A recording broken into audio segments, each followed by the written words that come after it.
여러분 안녕하십니까? MBN 뉴스와이드입니다. 오늘 함께해 주실 분들 소개해드리겠습니다. 김상일 시사평론가, 최수영 시사평론가 모셨습니다.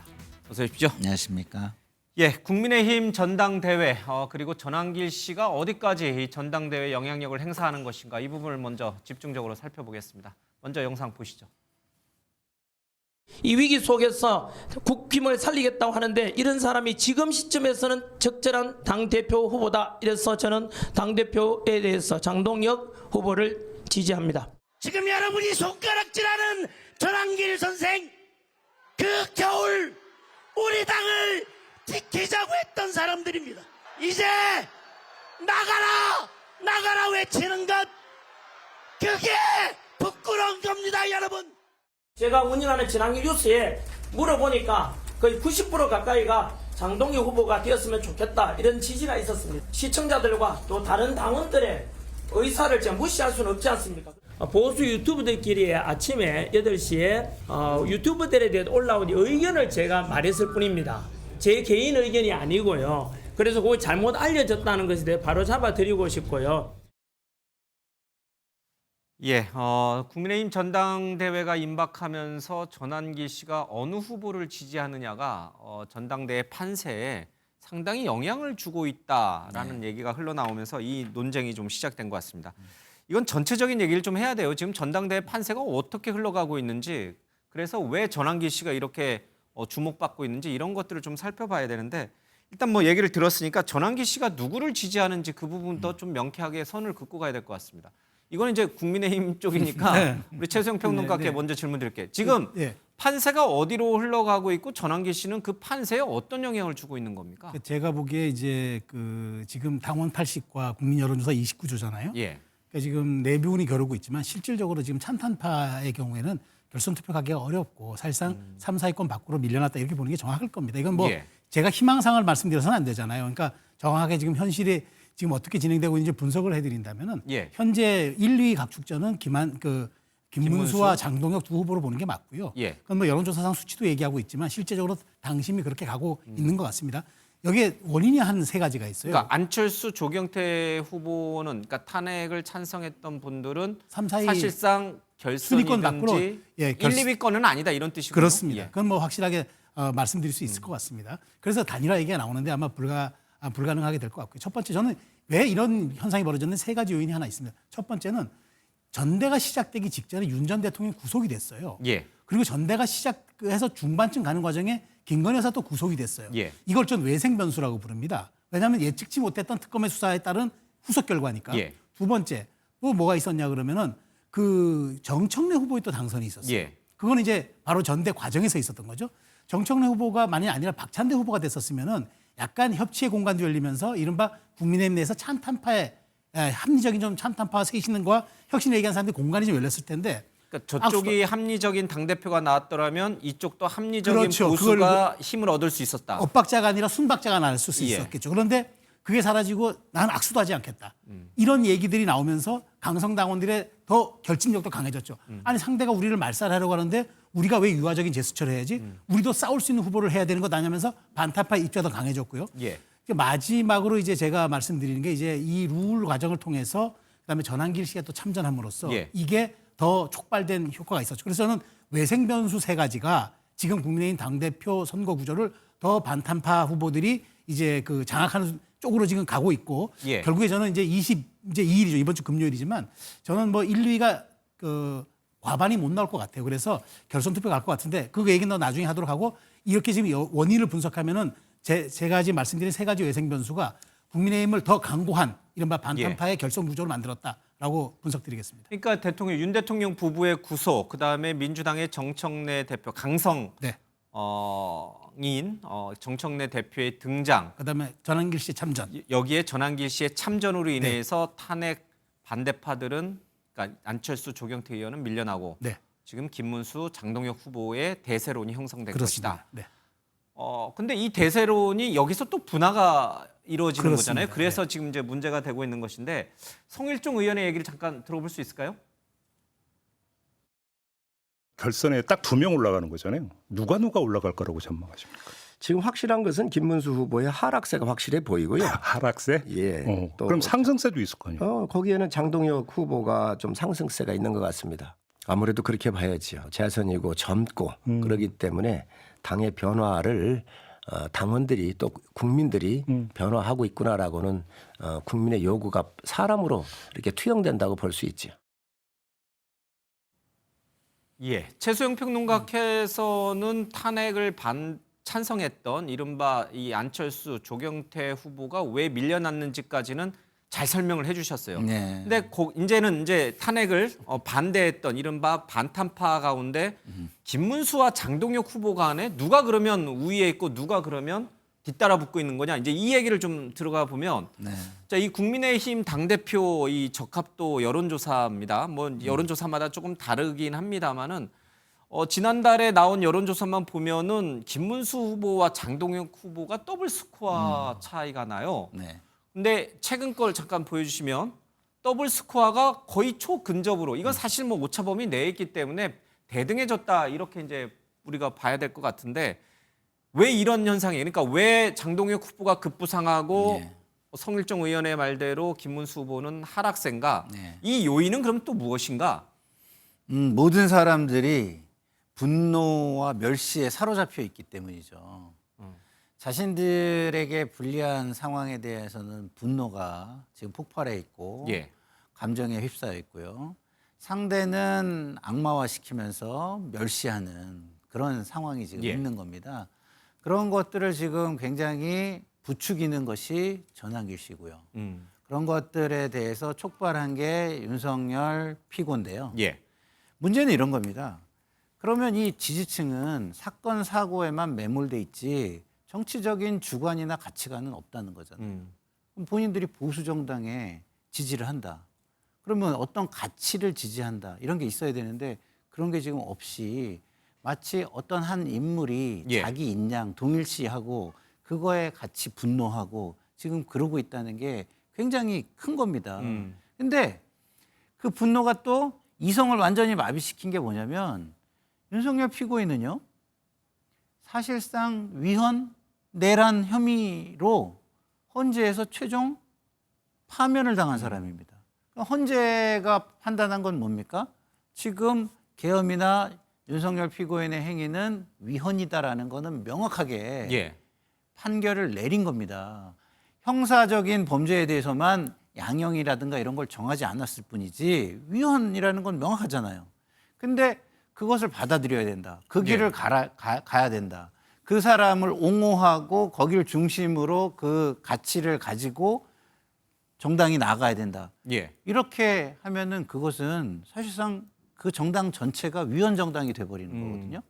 위헌이 그동안은 윤석열 피고인의 문제였고 몇몇 권력자들의 문제였는데 예. 이 전대를 통해서 이 당 전체가 위헌을 자신들의 가치로 받아들이면서 사실상 위헌 정당이 돼버리는 거예요. 예. 그래서 저는 이 지지자분들이 지금 굉장히 본인의 감정도 안 좋고 그렇겠지만 본인들이 정청래 후보가 나올 때 뭐라고 얘기했습니까? 아, 우리는 정청래 후보가 나오면 정말 땡큐야. 우리 도와주는 거야. 이렇게 얘기했잖아요.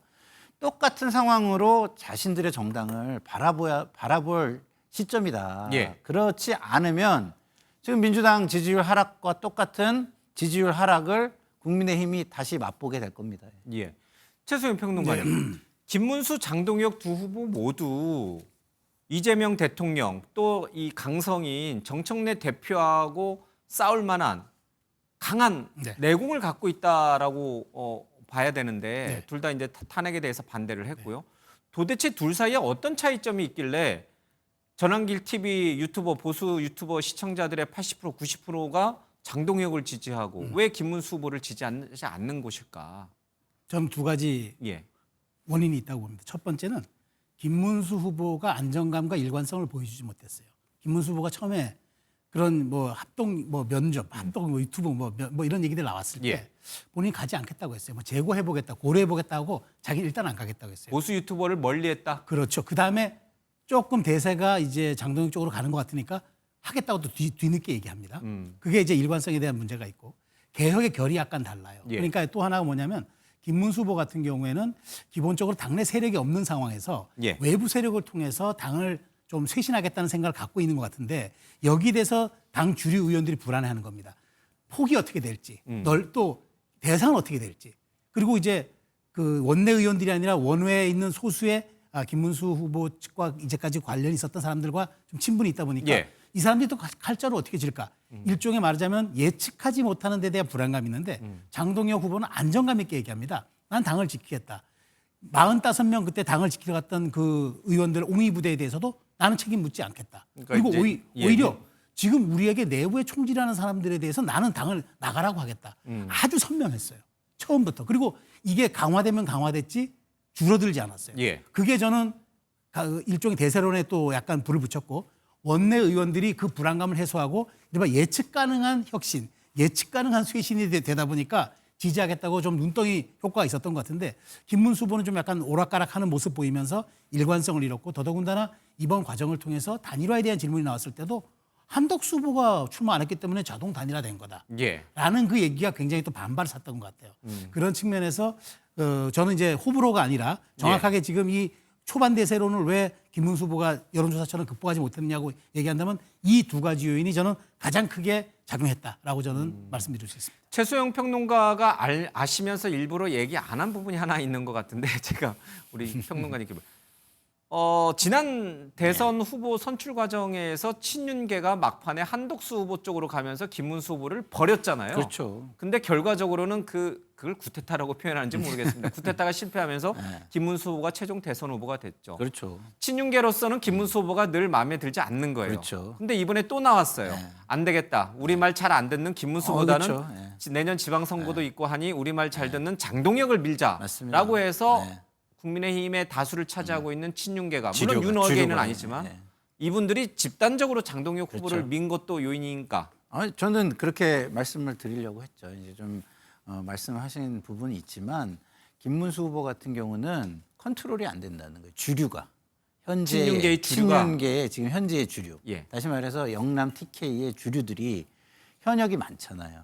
근데 그 현역 국회에선 현역이 이제 힘을 쓰는데 이 사람들이 현역들이 컨트롤을 할 수 없는 원외 당대표가 들어오는 거죠. 예. 그리고 팬덤과 결합이 된 그리고 또 정광훈이나 이런 분들하고 또 예. 결합이 된 그러면은 본인들 입장에서는 뭐 예측 불가능이라고 이렇게 돌려 말씀하셨지만 그야말로 본인들이 전혀 컨트롤을 할 수 없고 오히려 본인들에게 칼을 들이댈 수 예. 있는 사람이 들어오게 되는 거고 장동혁 후보 같은 경우는 현역인데다가 현역들끼리의 어떤 뭐랄까요 위아래라든가 아니면 뭐 좀 눈치를 본다든가 아니면 좀 이렇게 이야기를 하면 먹힌다든가 이런 것들이 있는 거죠. 그래서 상대적으로 그리고 기반 자체도 여기는 충청이고 그리고 본인이 지금 저렇게 강성으로 나오는 이유 중에 예. 하나가 본인의 정치적 앞날이 지금 불안한 상태이기 때문에 그렇다는 얘기도 상당히 많이 회자가 되고 있습니다. 그러면은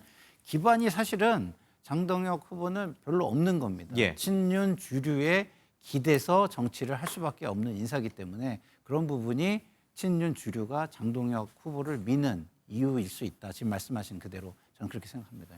최수영 평론가님 네.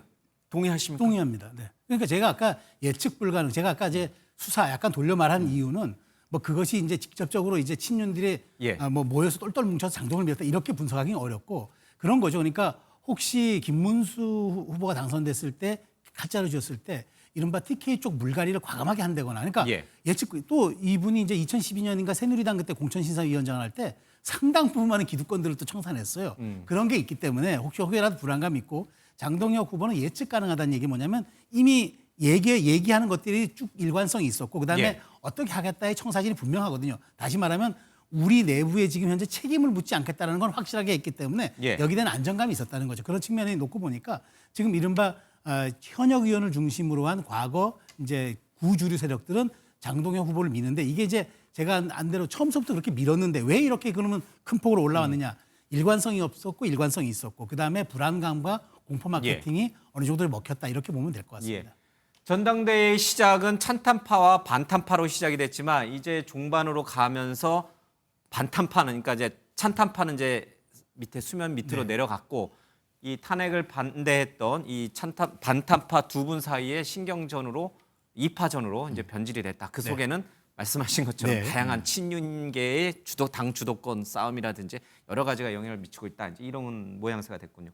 자, 그래서 그런지 한 배를 타고 있는 한때는 같은 편이었지만 지금은 이제 5월 동주처럼 이제 서로가 적대적인 관계처럼 변해가고 있는 두 사람의 얘기를 좀 들어보겠습니다.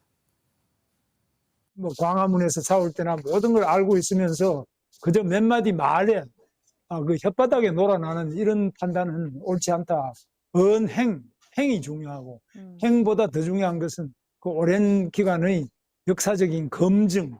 23번이나 단일화하겠다고 약속하신 것 안 지켰는데 한덕수 총리와의 첫 단추도 풀어내지 못하셨는데 지금도 당사에서 내가 목숨 걸고 당원 명부를 지켜내겠다, 내가 지키겠다고 하는 그 말씀을 당원들 누가 믿을 수 있겠습니까?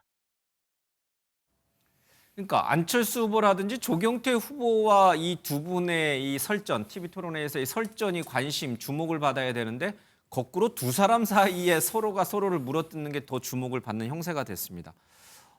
정말 이제 한덕수, 김문수 후보, 그러니까 옛 대선 후보 선출대로 회귀한 건가요? 제가 볼 때는 그런 거보다는 지금 상황이 아까도 제가 말씀을 드렸지만 자신들의 어떤 분노에서 헤어나오지를 못하는 것 같아요. 그러니까 지금 선동에 다 넘어가고 있고 이제 그런 것 같은데 뭐 그걸 회기라고 하면 이제 회기인 건데 제가 찬탄, 반탄 이렇게 얘기하시니까 민주당의 일원으로서 이렇게 말씀을 드리고 싶어요. 그게 어떻게 찬탄, 반탄입니까? 지금 결과가 나왔는데 결과가 나왔잖아요. 예. 그럼 이제는 위헌, 합헌 이렇게 나누는 게 맞아요. 위헌파냐, 합헌파냐, 예. 그죠? 자, 헌재 결정에 이게 분명히 위헌이라고 얘기했는데 그 반대하면 그건 위헌파예요. 예. 그 사람들이 위헌 세력입니다. 위헌 정당이 돼가고 있는 거예요.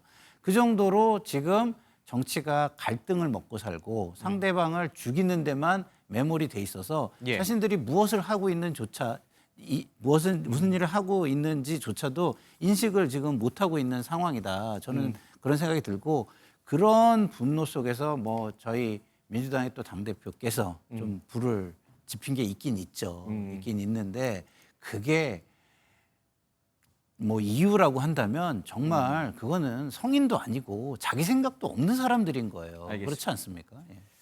정청래 대표가 뭐 야당 대표하고는 악수도 안 하겠다라고 하니까 그럼 우리도 아주 힘센 투사를 좀 당대표로 뽑자. 아마 그런 이미지가 국민의힘 당원들 머릿속에 좀 자리 잡고 있는 게 아닌가 싶습니다. 최수영 평론가님 네. 어떻게 됩니까? 이렇게 지지율이 나오면은 이번 금요일 날 선출하게 되는 당대표 선거는 1차가 아니라 결선 투표까지 갈 가능성이 높은 건가요? 그렇죠. 저는 26일 날 선출될 것 같아요. 다음 주 화요일 날. 그러면 두 사람이 현재 이 지지율 추세대로 1, 2위로 해서 과반을 득표한 사람이 없어서 결선 투표를 간다라면 결국 이 두 사람이 구애의 손길을 내밀어야 될 사람들은 안철수, 조경태, 이른바 탄핵을 찬성했던 분들의 표잖아요. 네.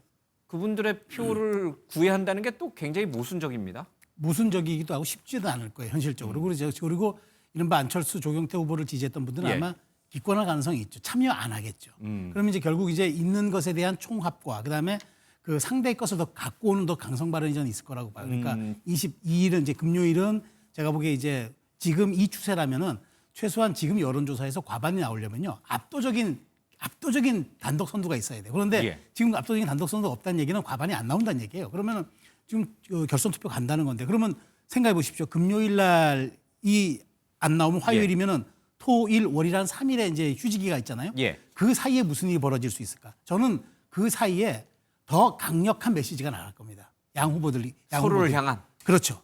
나가면서 더 강성 지지층에 소구하는 굉장한 또 그 이제 목소리들이 커질 겁니다. 예. 근데 또 그 위에 그 사이에 뭐가 있을까요? 그 사이에 뭐가 있냐면 특검 수사가 더 이제 압박이 들어올 겁니다. 그렇다면은 그 사이에 이제 말하자면 유화적인 당원들, 개혁 쇄신을 바라는 당원들이 마음을 쓰거나 결집할 수 있는 가능성은 전혀 더 사라지고 오히려 더 강한, 그다음에 누가 더 강하냐를 보여주는 이제 싸움이 될 겁니다. 그렇게 예. 된다 그러면은 저는 지금의 추세, 우리가 원래 흐름을 놓고 볼 때 추세를 보잖아요. 예. 근데 지금 저 성일종 의원이 얘기했지만 그래서 저는 장동혁 의원의 추격세가 굉장히 거세고 그다음에 이제 저 쇄신파 두 분에서 이탈했던 분들이 그러면 김문수로 갈 것이냐 장동혁으로 갈 것이냐 만일 조금이라도 더 간다면은 이제 그 차이를 통해서 승부가 갈릴 건데 그 캠페인을 이제 두 후보가 어떻게 전개할 건지도 관심거리죠. 예. 안철수 조경태 두 후보의 후보 단일화가 오늘 무산됐다라고 네. 조경태 후보가 공식적으로 선언을 했는데 두 사람의 후보 단일화는 전혀 영향을 못 주는 건가요? 그렇죠. 왜냐하면 이제 내일하고 모레 예. 이제 여론조사입니다. 여론조사인데 저는 생각해 보면 두 사람들이 결이 다른 단일화를 얘기했기 때문에 안 돼요. 이른바 특검 수사를 통해서도 조경태 후보는 나는 적극 조사 받아서 가고 내란 동조자 우리 안에 있으니까 예. 색출해야 된다 얘기하고 안철수 의원은 특검 수사 과잉이다 싶어서 본인이 문자 공개까지 하면서 맞섰잖아요. 그리고 이쪽에서는 조경태 의원은 우리 45명 정도 옹이파들은 정말 책임 물어야 한다고 얘기하지만 안철수 의원은 일단 우리 계엄 사태부터 우리가 예. 내부적으로 정리하자. 약간 좀 순화돼 있죠. 그러다 보니까 이 두 지지층 결합한다 해도 이게 시너지가 나지 않을 뿐더러 가장 결정적인 거. 안철수 의원은 여기서 또 단일화 논쟁에 휘말리잖아요. 그럼 도대체 저 사람이 단독으로 치를 수 있는 선거는 무엇인가? 단일화 빼고는 안철수 의원은 할 수 있는 게 없나라는 본원적 질문에 직면하게 되니까 손해 보더라도 이번은 고하는 게 맞다. 예. 그렇기 때문에 단일화는 불가능한 거죠. 조경태 안철수 후보의 단일화 뒤에는 한동훈 전 대표의 강력한 촉구가 있었거든요. 이대로 당이 탄핵을 반대했던 이런 강경 보수파들에게 넘어가서는 안 된다. 이게 이제 한동훈 전 대표의 일성이었는데 이렇게 후보 단일화조차도 무색해지고 예. 그리고 실제로 지금 김무수냐 장동영이냐의 싸움으로 흘러가면 한동훈 전 대표는 역사의 뒤안길로 사라져가는 건가요? 어떻게 되는 건가요? 그럴 수 있는 가능성이 있죠. 그렇지만 이제 지방선거가 있고 그 선거 결과를 받아들었을 때 예. 국민의힘의 당원들과 국회의원들이 자기 선거도 위험하다라고 예. 한다면 조금 변화가 있을 여지도 없지는 않을 겁니다. 그리고 또 우리가 지금 뭐 우리 최수영 평론가님 말씀을 기반으로 얘기를 하고 있기 때문에 그렇지만 국민의힘이라는 정당이 상당히 건강한 모습을 보여줄 때가 있었단 말이에요. 이준석을 선출해낼 때라든가 한동훈 전 대표가 대통령하고 맞서고 있는 상황에서도 한동훈 대표를 선출해낸다든가 예. 이런 상황이 있었거든요. 그렇기 때문에 지금이라도 제가 볼 때는 명확함을 가지고 호소를 하면 가능성이 전혀 없다고만 볼 수 있는 것인가. 유보층이 상당히 있고 선거에 임하지 않으려고 하는 사람이 상당히 있을 텐데 그렇다고 한다면 한동훈 전 대표는 지금이라도 뭐 이것저것 재지 말고 전면에 저는 나서야 된다고 봐요. 사실은 저는 한동훈 전 대표가 이번 선거에 김문수 후보가 나온다면 저는 출마하는 게 맞다고 봤거든요. 안 그러면 지금 말씀하신 대로 그 세력 자체가 우리 당에도 친문들이 되게 세력이 셌는데도 이런 식으로 하면서 무너져가는 것을 우리가 봤거든요. 똑같은 길을 걸을 수가 있다라는 점에서 지금이라도 한동훈 전 대표는 할 수 있는 일을 예. 모든 일을 다 하기 위해서 전면에 나서야 된다는 생각이 듭니다. 알겠습니다. 어느 순간 한동훈 전 대표가 이제 국민의힘 내부의 합리적인 보수를 대변하는 위치로까지 갔습니다. 이게 본인에게 독이 되는 건지 득이 되는 건지는 지금은 잘 모르겠어요. 어쨌든 지금 전당대회는 탄핵을 반대했던 분들 위주로 흘러가고 있으니까요. 알겠습니다. 이 국민의힘 전당대회가 이런 이제 형태로 흘러가고 있다는 큰 숲을 저희가 얘기를 했습니다. 다시 원점으로 돌아가서요. 그럼 이 숲 속에 있는 이 삐쭉 휘어져 있는 나무 한 그루 전환기 씨 얘기를 좀 해봐야 될 것 같습니다. 전환기 씨가 도대체 뭐길래 이렇게 국민의힘 전당대회를 들었다 놨다 하는 거냐? 그 뒤에는 어떤 힘이 숨어 있는 것인지 좀 봐야겠습니다. 직접 영상 잠깐 보겠습니다. 전환길에 대해서 징계하는 것은 옳지 않다라고 하셨고 경고 조치로 끝났지 않습니까? 그러니까 저는 다가올 8월 20일 전당대회 그때는 저도 좀 들어가게 좀 해주십시오. 김 후보님 뭐 어떻습니까? 뭐 어떤 제가 답할 성질은 아니겠습니다. 네 알겠습니다. 최수영 평론가님. 네. 저기 지금 국민의힘 당사에서 이제 특검의 압수수색에 대비해서 농성을 하고 있는 이 김문수 후보가 주인공이 아니고 이 전환길 TV에 김문수 후보가 출연한 것처럼 모양새가 네. 비춰집니다. 그리고 답변도 굉장히 지금 애매모호한 상황이 돼버렸어요. 어떻게 저런 상황이 연출되죠? 그러니까 지금 당대표 후보는 김문수 후보지 전환길 씨가 아니지 않습니까? 그렇죠. 그러니까 이번 전당대회에서 예. 전환길 씨를 한마디로 저는 표현을 하면요.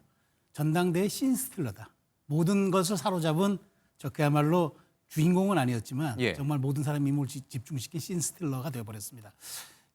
아마 그 대종상이 있어서 나무주연상을 준다면 아마 받을 수도 있을 그런 지금 상황이 되어버렸는데 원래 주연 배우는 아닌데 아니었나, 조연이 아니었죠. 나타나가지고 그렇죠. 갑자기 예. 모든 사람 힘을 집중시켰는데 예.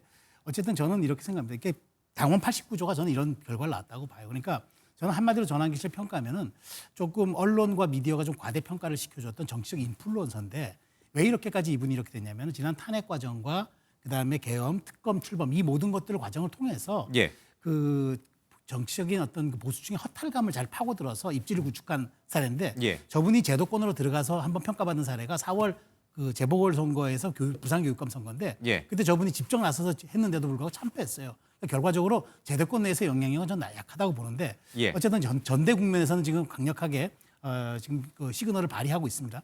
결국 전환길 씨가 지지하겠다고 얘기한 그 순간부터 장동영 후보의 지지세는 상승세를 탔고 그다음에 김문수 후보는 그로 인해서 한 인터뷰에서 이런 얘기도 하더라고요.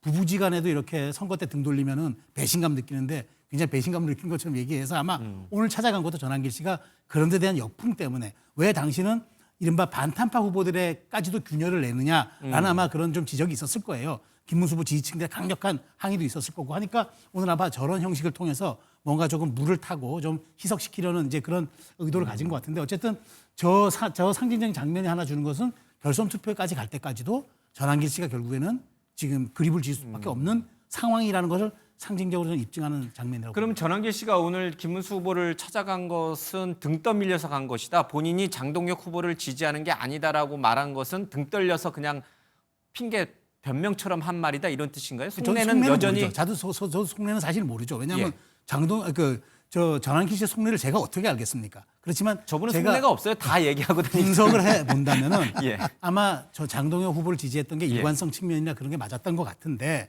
근데 그게 역풍을 부른 거죠. 김문수 후보의 지지층들이 압력을 넣은 데다가 또 전체적인 당원 입장에서는 예. 당신이 좀 최소한 반탄 후보들 사이에서는 중립을 지켜줘야 하는 것 아니냐. 찬탄 반탄이 구분되는 것에서는 당신의 역할이 있지만 마지막까지 당대표를 뽑는 과정에서의 분열을 일으키지 말아라. 이런 얘기를 하니까 김문수 후보 또한 그렇게 가서 좀 약간 좀 상쇄하려는 듯한 그런 모습을 보인 거라고 저는 생각합니다. 저는 좀 의견이 다른 게요. 이번에 그 국민의힘에서 전환길 씨에 대해서 완전한 솜방망이 징계를 했잖아요. 경고 처분. 네, 예. 경고 처분을 했는데 그것 때문에 상당히 업돼 있다 지금. 본인이 네. 예. 누가 나를 감히 건드리랴라고 생각을 하는 것이고. 감히 누가 나를 징계하냐. 네, 징계하랴. 그리고 그런 부분에 있어서 본인이 자기 존재감을 드러내는 일들을 예. 막 하고 다니는 거죠. 전대와 관련해서. 지금 그렇게 논란이 되면 본인이 좀 숨을 죽이고 있거나 이렇게 해야 되잖아요. 그렇지 않아요. 본인이 지금 뭐 당대표 이상인 것 같아요. 그러니까 지금 강성 팬덤에 의지하는 지금 국민의힘의 모습을 고스란히 보여주고 있다라고 예. 생각하고 과거에 민주당에다가 강성 팬덤을 비판했던 그 사람들은 다 어디 갔는지 예. 지금 너무 비겁한 모습만 지금 보이고 있다 이런 생각이 들어요 저는. 그런데 김문수 후보는 이제 앞서 들으셨습니다만은 전환기 씨가 이제 20일 전당대회 때 본인을 전당대회장 안에 좀 들어가게 해달라 그랬더니 김문수 후보가 말을 쭈삣쭈삣하면서 내가 결정할 사안이 아니다라면서 일단 선을 그어요. 그러니까 나는 장동혁을 지지하는 게 아니다. 나는 김문수 후보도 충분히 지지할 수 있다라고 해서 찾아온 이 전환기 씨한테 김문수 후보가 아이고 어서 오십시오. 나 좀 도와주십시오. 이런 자세로 맞이하는 게 아니라 여전히 뭔가 떨떠름하게 거리두기를 하려는 듯한 뉘앙스를 읽히거든요. 네. 김문수 후보는 아직 이 전환기 씨에 대해서 어떻게 대해야 할지 입장을 정리하지 못한 건가요? 그러니까 제가 아까 말씀드렸잖아요. 그러니까 이미 한번 상처를 다 받은 거예요. 본인의 대세론에 직접적인 일격을 가한 사람이 전환길 씨거든요. 그러다 보니까 지금 찾아와서 일종의 약간 화해 제스처가 오지만 이미 한번 상처를 받았거든요. 그리고 대세론에 흠집이 났고 그러다 보니까 제가 너 못 아까 믿겠다 이런 마음인가요? 그렇죠. 아까 말씀드린 대로 그거잖아요. 선거 때 등을 돌리면 부부지간에도 그건 원수가 예. 된다고 얘기했는데 아마 그게 아마 속내에 있었던 거고 떨떠름할 거죠. 물론 뭐 사실 당원에 대한 출입 여부는 선관위가 해야 될 문제지 뭐 당 후보가 뭐 이래저래 예. 할 수 있는 그건 원칙적인 답변은 맞지만 제가 선관위에 얘기해서라도 한번 해보겠습니다 이렇게 얘기를 해야 되는데 그렇게 안 한 거는 아직도 약간 좀 마음속에 좀 미진한 감이 있고 좀 약간 은원이 남아 있다 이렇게 보는 게 맞을 것 같고요. 저는 어쨌든 김문수 후보 입장에서는 자신의 그 대세론 1차 투표에서도 끝낼 수 있었다고 생각했던 예. 그걸 대세론에 가장 결정적인 변곡점을 준 것은 전환길 씨로 생각하는 것 같습니다. 가정을 전제해서는 안 되지만 만일에 김문수 후보가 당대표가 되면 전환길 씨 운명도 바뀝니까? 뭐 뭐 제가 민간 보기에는 당원이긴 하지만 뭐 제가 보기엔 영향력이 그래서 저는 어쨌든 예. 이번 전대를 장동혁 후보가 되든 김문수 후보가 되든 저는 전환길 씨의 영향력은 이번 전대를 끝으로 좀 사라질 것으로 생각이 됩니다. 왜냐하면 아까 제가 말씀드린 제도권에서 인정이 안 되는 데다가 지금은 말하자면 전시 상황이고 당대표를 뽑는 예. 상황이니까 지금은 말하자면 옆집에 지게작대기라도 필요한 상황이지만 당대표가 되고 나서는 제도권 정당이에요. 그리고 싸우려면 여의도에서 싸워야 돼요. 그렇다면 저는 어느 정도 그건 당대표가 된 두 분이라도 어느 정도의 이격거리는 저는 가질 거로 생각합니다. 그런데 계엄 이후에 12.3 계엄 이후에 보수 유튜버들은 네. 그러니까 계엄을 옹호하고 탄핵을 반대하고 이런 보수 유튜버들, 강성 보수 유튜버들 사라지지 않았잖아요. 많이 사라지죠.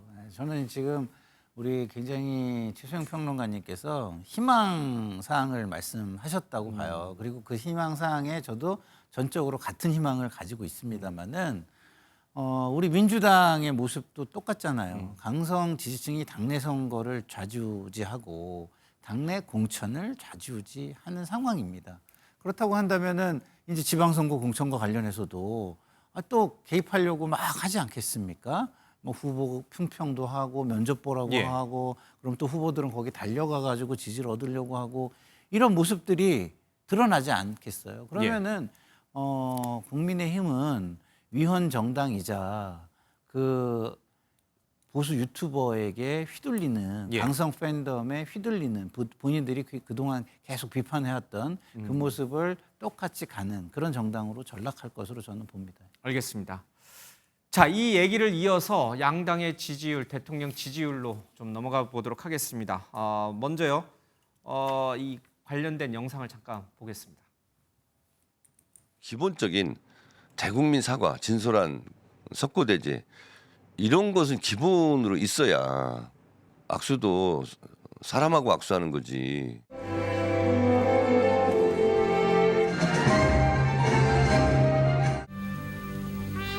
조상이 됩시다. 부활한다는 것을 저는 수없는 역사적 오늘 당신이었다면 진정한 용서는 완전한 내란 세력 척결과 같은 말이라고 말하셨을 것이라 확신합니다. 정치 보복은 없다는 약속을 재임 중에도 지키셨습니다. 정치 보복과 진영 갈등을 반복해서는 결코 대한민국이 전진할 수 없습니다. 자, 양당 지지율 흐름을 좀 보니까요, 민주당은 하락세가 이어지고 있고 국민의힘은 앞서 30분 동안 그렇게 국민의힘 전당대회가 얼마나 난맥상인지를 열심히 얘기를 했지만 그만큼 혼란스럽고 여러 분열이 있는데도 불구하고 올라가고 있습니다. 그래서 이제 양당의 격차가 굉장히 좀 좁혀지는 형세가 되어버렸습니다. 양당 모두 민주당도 그렇고 국민의힘도 그렇고 김어준 씨라든지 전환길 씨와 같은 이제는 강성 지지층이라고 말하면 안 될 것 같아요. 지지층이 아니라 그냥 당을 주도해가는 당 바깥에 있는 강성 뭐랄까 지도자도 아니고 참 뭐라 표현하기 이러네요. 그런 보수 강경파들이 강경 유튜버들이 당을 쥐락펴락하는 상황에서 이런 지지율 흐름이 상반된 흐름이 나타납니다. 이게 과연 정상적인 건가? 아무도 동의하기는 어려울 텐데 우리 김성애 평론가님. 민주당은 왜 저렇게 39.9%로 떨어집니까? 저거는 김어준 씨 영향입니까? 아니면 정청래 당대표 때문입니까? 아니면 대통령이 뭐 노란봉투법이든 방송법이든 뭐 여러 가지 강경 또 주식 양도세든 여러 가지 정책적 실수를 하고 있기 때문에 그런 겁니까? 기본적으로 정청래 조국 대표 때문이라고 보는 게 저는 맞다고 봐요. 예. 왜냐하면 그 이전을 보면은 좀 인사 잡음이 좀 있긴 했지만 그것이 지지율 하락을 시킬 정도로 이재명 대통령을 비토하는 것까지 예. 가진 않았거든요.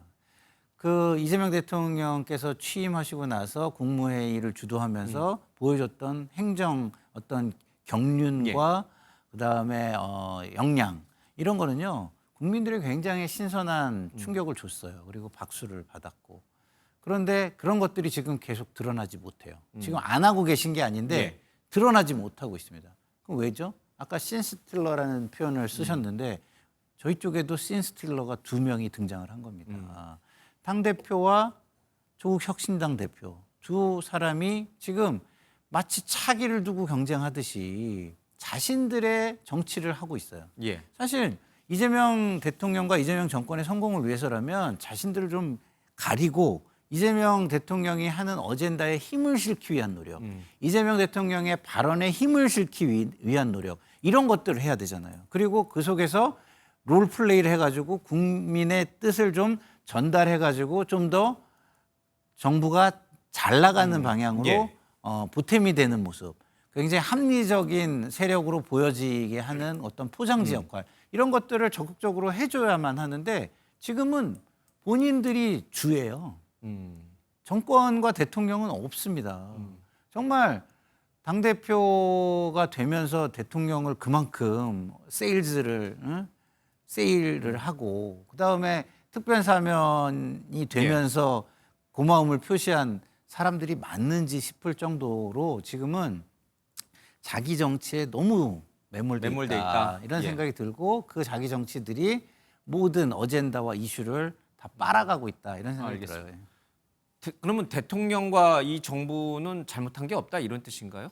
대통령과 정부가 피로감을 어느 처음엔 정도 좋았잖아요. 그렇죠. 지지율도 막 60%. 인사에 의해서 약간 실망을 준 거는 사실이죠. 예. 근데 거기에서 지지율이 빠질 그런 어떤 계기는 없었는데 그 계기를 외부에서 마련했다. 그게 이제 아니, 주식 양도세라든지 방송법이라든지 뭐 지금 노란봉투법도 지금 이번 주에 처리하겠다는 거 아니겠습니까? 네네네. 지금 오늘 미 암참에서 네. 그런 우려도 전달했지만 네. 뭐 그냥 예정대로 하겠다. 이런 강경 드라이브 정책, 개혁 정책이긴 네. 합니다만은 이 반대 여론도 많은 상황에서 네. 이거를 수렴하는 시간을 갖기보다는 속전속결로 이렇게 강하게 밀어붙이는 거 이런 거는 이 지지율 하락에 영향을 안 줬다 이런 뜻인가요? 저는 뭐 그 부분은 좀 논쟁의 예. 소지가 저는 있다고 봅니다. 왜냐하면 그런 정책들은요 집권당이 기본적으로 책임을 지는 거고 결과가 나와야 어느 정도 반영이 되는 겁니다. 선거로서 그렇죠. 표현이 된다. 표현이 되고. 근데 지금 그런 법들이 실질적으로 경제에 부담이 되는지는 뭐 결과가 나온 게 하나도 없어요. 예. 오히려 긍정적으로 작용할 수 있는 요소가 저는 또 많이 있다고 봐요. 그리고 이런 부분에 대해서 대통령이 전혀 그럼 노력을 안 하느냐? 아니죠. 대기업도 만나서 이야기 듣고 다 하잖아요. 그럼 그 속에서 또 그 뭐랄까 단점이라든가 문제점이 도출이 되면 예. 또 즉각 수용해가지고 그런 것들 고치는 노력을 할 수도 보여줄 수도 있는 예. 겁니다. 굉장히 합리적인 모습을 보여줄 수 있는 거죠. 자신의 정체성을 유지해 가려고 노력하되 합리성을 또 보여주려고 하는 노력. 이것이 예. 합쳐진다면 지지율 하락으로까지 이어질까? 저는 그 부분은 아직 잘 모르는 부분이다. 미지의 세계다. 이렇게 알겠습니다. 생각해요. 예. 김남일 평론가의 얘기를 그러면 인정을 하고요. 그러니까 대통령이라든지 정부의 어떤 정책적인 부분에 대한 평가는 이제 사후적으로 있을 예정이니까 일단은 이 지지율 하락 국면에서는 좀 논외로 치고요. 그러면 원래 다시 돌아가서 그러면 조국 전 대표라든지 아니면은 이 정청래 대표가 강경 일변도로 대통령과는 조금 선을 달리하면서 가는 것 그것이 이 지지율 하락의 원인이라고 한다면 이거는 대부분 다 동의할 수 있는 부분인가? 두 사람 다 당대표가 되고 또 석방되자마자 찾아간 곳이 또 김어준 씨 방송이에요. 저쪽에 전한길 씨가 있다면 이쪽엔 김어준 씨가 있고 왜 이 사람들에게 가서 이 당대표 또 석방된 조국 전 대표는 가서 인터뷰를 하는 것일까? 이거는 뭘까? 이게 이 지지율 하락에 영향을 주고 있는 것인지. 주고 있죠. 정치적 효능감 때문이죠. 거기는 인풋 아웃풋이 분명하잖아요. 김어준 씨한테 출연하거나 하면은 바로 아웃풋이 나와요. 지지자들의 열기가 그대로 전이가 되는 거예요. 강성 지지자들의 그렇죠. 열기가. 그러니까 이게 사실은 이게 정말 이거는 이렇게 하면 저는 정당문 닫아야죠.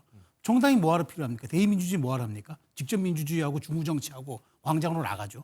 뭐 우리가 간접 정치를 할 이유가 없잖아요. 예. 근데 지금 정청래, 조국 전 대표 다 팬덤을 갖고 있는 사람들이고 예. 실질적으로 저 이재명 대통령도 이른바 개딸이라는 강력한 팬덤을 통해서 이제 대통령이 됐지만 예. 대통령이라는 자리는 이중적 지위에 있거든요. 지지자들의 환호와 열광으로부터 출발하지만 결국에는 국민을 보고 나가야 되는 그런 이중적 이치에 있는 사람이기 때문에 그런 이제 그 자리에 가면 그렇게 되는데 그 자리에 가기까지는 단선적 위치에 있어요. 무조건 지지자들의 강력한 열광이 있어야 돼요. 뭐 중도 그다음에 뭐 이런 것들 나중에 얹어오는 예. 거고 가장 강력한 자기의 어떤 모수 집단이 있어야 되기 때문에 그렇게 하는 건데 저는 지금 김상희 평론가 말에 동의를 하면서도 제가 이렇게 지지율 하락 저는 좀 다르게 보고 있는 게 뭐냐면 정치는요 사실의 영역이 아니라 인식의 영역인데 지금 국민들이 이재명 정부를 이제는 오만과 독선으로 보기 시작했다는 거죠. 그러니까 처음에는 통합 협치를 그렇죠. 통합 봤는데 얘기하는데 그게 말과 실제가 다른 거예요. 그리고 지금 뭐 입법 과정은 나중에 이제 투표로서 선거 결과로서 사후적 평가하는 거다. 그게 원론적으로 맞죠. 그건 투표로서 하는 얘기지만 근데 우리가 지금 뭘 보냐면은 이재명 대통령이 저렇게 통합 협치 실용 다 얘기하는데 실제로 어리고 뺨 때리는구나. 현실에서는 이게 다르구나. 왜냐하면 이걸 제어하려는 전혀 노력이 없어요. 지금 오늘 당장 노란봉투법만 해도 지금 재계 모두가 받아들이겠다고 하면서 대신 1년 유예하고 예. 독소 조항만 우리가 한번 걸러보자는데도 모르셉니다. 당장 이게 지금 우리 경제에 미치는 영향 큰데 이재명 대통령 경제 살리겠다고 하고 돈 풀고 하는데도 이게 약간 이중적으로 오는 거예요. 그러니까 사실은 어떨지 국민들은 몰라도 인식으로서는 안 받아들이는 거고 그다음에 조국 대표 전 나와서 하는 행동 휴지기를 안 가져요. 바로 예. 지금 뭐 급해가지고 복당 신청하고 당장 내일 당대표 선거 나올 것 같아요. 이런 모습들. 그다음에 정청래 대표 김대중 김대중 대통령 추도식에 가서도 나 협치 안 한다 얘기합니다. 예. 자 그러면 정치는 누가 합니까? 손은 누가 키웁니까? 이런 모든 것들이 지금 민주당에 쏠리고 있는 이른바 이제 강자 프레임이 작용하니까 예. 마음이 떠나고 있는 거예요. 이걸 전 엄중하게 바라봐야 된다고 생각합니다. 근데 그게 대통령 탓인지는 제가 다시 한번 좀 반론을 좀 제기하고 싶은 게 이런 겁니다. 아니 검찰개혁 관련해 가지고 얼개만 내가 얘기했지 언제 추석 전까지 그거 다 해라 그랬냐라고 제동을 걸잖아요. 예. 방송법과 관련해도 일정 정도 제동을 걸어 오셨어요. 그러면 그런 것들이 이재명 대통령의 문제냐? 의중이 있는데 당에서 그렇죠. 수용을 안 하는 당에서 거냐? 지금 당이 지금 이재명 대통령을 중심으로 움직이려는 마음이 있어야 되는데 그런 게 없고 당대표 중심으로 자꾸 가져가려는 게 지금 존재하기 때문에 이런 결과가 왔다라고 저는 생각을 하는 거고 우리 최종 평론가님은 그게 다 어차피 하나다라고 한통속이다. 네, 한통속이다라고 보는 건데 제가 안에서 볼 때는 그렇지가 않은 거예요. 그리고 좀 아까 이제 우리 앵커님께서 암참 얘기를 하셨지만 암참이 얘기한다고 다 그게 옳은 건 아니고 암참은요 사실상 기업인들 우리나라 상공회의소처럼 기업인들을 더 많이 대변하는 겁니다. 그렇죠. 한국에 있는 미국 기업인들의 그렇죠. 그냥 연합체죠. 예. 연합체죠. 그렇기 때문에 그러면은 노동자에서 ILO와 그 유관한 단체들에서는 어떤 입장을 표명할까? 이걸 본다면은 또 다른 입장을 표명할 거거든요. 아무리 그 제3자라고 하더라도 다른 제3자가 존재하는 상황이다라는 측면에서 이 경제적 효과는 아직까지는 알 수 없다. 저는 생각합니다. 알겠습니다. 그러나 이제 우리가 뭐 시험 삼아 해보고 실패하면 다시 원복시키고 이런 상황은 아니잖아요. 우리 경제 상황이. 그러니까 하나의 정책을 또 언론계도 마찬가지, 미디어 상황도 마찬가지고 정책을 추진할 때는 진짜 각계각층의 여론을 좀 충분히 수렴을 해서 정말 신중하게 하나하나 좀 해야 되지 않을까 하는 그런 아쉬움은 분명히 있습니다. 반면에 앞서 얘기했지만 국민의힘은 이 뭐랄까 이 소위 이게 좀 거치게 표현하면 이 난장판인 상황에서 지지율이 왜 올라가는 거예요? 저 민주당이 못해서 얻는 반사이익입니까? 아니면 자꾸 이제 이슈가 되니까 전환기 씨가 이슈가 되고 뭐 김문수 후보가 이제 셔츠 바람으로 체조도 하시고 뭐 그런 게 이슈가 돼서 올라오는 건가요? 왜 올라오는 거예요? 좀 제가 보기에 이게 반사이익으로 볼 수는 없어요. 그러니까 이게 어떤 거냐면 그 이제 아까 제가 말씀드린 대로 그 국민의힘 같은 경우에 이제 이 강성 지지층들이 결집하는 효과가 좀 계속 나타나는 거니까 아까 제가 말씀드린 외생 변수 세 가지가 이게 눈덩이 효과가 있는 겁니다. 자꾸 이렇게 되다 보니까 예. 강성이 강성을 더 불러일으키는 거죠. 근데 이게 6.4%포인트 올랐다고 하니까 이게 과연 많이 오른 거냐. 근데 저는 이런 상황이라면 두 자릿수 이상 야당의 여당의 실책을 수렴해야죠. 근데 그게 안 되는 건 뭐냐면 본원적인 한계가 있다. 근데 어쨌든 이 신호는 뭐냐면 국민의힘의 반등의 기회로 삼겠다 이게 아니라 예. 사실은 어찌 보면은 여당의 실패라는 점에 우리가 더 이게 주목을 해야지 야당의 반등이라는 것보다는 저는 여당의 실패다. 그런 측면에서 야당이 온전하게 대오만 갖춰진다면 더 많은 것을 수렴할 수가 있다. 이걸 저는 눈여겨봐야 된다는 거죠. 제가 보기에 단순 수치에 일희일비할 게 아니라 이게 그러니까 야당이 정말 제대로 된 플랫폼 정당으로 이게 지금 다시 자리매김한다 그러면 훨씬 더 많은 그 여당의 실책을 자신들의 지지로 수렴할 수 있다. 이걸 좀 더 봐야 될 신호로 저는 분석해야 된다고 봅니다. 알겠습니다. 저는 이거를 사실은 뭐 정청래 당대표의 효과라고 저는 봐요. 왜냐하면 지난 대선 때 양 진영이 쪼개져서 경쟁을 했잖아요. 그때 김문수 후보가 얻은 표가 41%가 넘었어요. 예. 거의 육박하고 있는 지금 상황인 겁니다. 그럼 왜 41% 육박하는 상황이 만들어지느냐? 그거는 여당 대표가 들어와 가지고 모든 걸 무시하고 양쪽에 전쟁을 일으키고 있기 때문이라고 먼저 저는 봐요. 선제 공격, 선전포고를 그렇죠. 했다. 예. 악수도 그러니까 안 하고 인사도 안 하고. 그렇죠. 정치를 해야 되는데 전쟁을 일으키니까 전쟁 속에서는 양 진영이 똘똘 뭉쳐가는 현상이 나타날 수밖에 없어요. 내부 결속이 이루어지죠. 내부 결속이 이루어지잖아요. 그런 현상이 지금 국민의힘 쪽에서 정청래 대표의 그런 어떤 언행에 대한 대응 효과로 나타나고 있다고 보고요. 그다음에 뭐 지지율 하락이야 제가 볼 때는 국민들이 저처럼 이렇게 모든 걸 나눠보는 게 아니라 아 저기도 한 통속이야라고 보기 때문에 뭐 그 정청래 조국 예. 두 특별사면 대통령의 특별사면 이런 것들이 지금 효과가 반영되고 있는 것이다 이런 생각이 듭니다. 알겠습니다. 우리 정치가 대선이 끝난 이후에 통합이라든지 협치로 가기보다는 다시 이 극한 전선이 형성되는 대립화되는 그런 양상으로 흘러가고 있습니다. 그런데 여기에 또 하나의 전선이 형성될지도 모르겠습니다. 조국 전 대표의 정치 재개 움직임인데요. 관련된 영상 보겠습니다. 제가 뭐 몇 번의 사과를 한다고 2030이 마음을 열겠습니까? 그러지 않을 거라 봅니다. 또 제가 해야 될 역할이 뭔지를 해 나가다 보면 어느 순간 또 달라지지 않을까 생각하고 있습니다. 급하게 서두르지 않을 것입니다. 이번에 지지율 떨어진 게 관련해서 뭐 저의 사면도 영향이 있었겠죠. 한 n분의 1 정도의 영향이라고 저는 보입니다. 제가 일정한 기여를 했다면 그 점에 대해서는 제가 충분히 받아들이고 제가 앞으로 저희 활동을 통해서 입증을 하도록 하겠습니다. 예, 민주당 지지율, 대통령 지지율 하락에 본인은 n분의 1 정도의 영향을 미쳤다. n분의 1이라는 게 몇 분의 1인지를 모르겠습니다. 한 100분의 1일지 아니면 3분의 1일지 잘 모르겠습니다. 그러나 조국 전 대표로서는 선택의 여지가 없죠. 정치 재개 외에는 할 방법이 없잖아요. 지금 뭐 서울대 교수직도 포기했으니까요.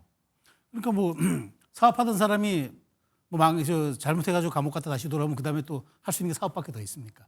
정치하던 사람이 다시 돌아오면 정치를 해야 하는 거죠. 그러니까 저는 뭐 조 전 대표가 당연히 뭐 저는 하는 건 맞는데. 그럼 정치 복귀하는 걸 문제 삼을 건 아니다 이런 뜻인가요? 뭐 저는 그건 문제 삼을 게 아닌데. 반성나 좀 더 자숙하고 반성할. 그러니까 제 얘기는 그래서 제가 그거 말씀드리려고. 그러니까 하긴 하되 왜 이렇게 빨라야 되냐는 거죠. 아니 이게 무슨 뭐 북한식 속도전의 불바람입니까?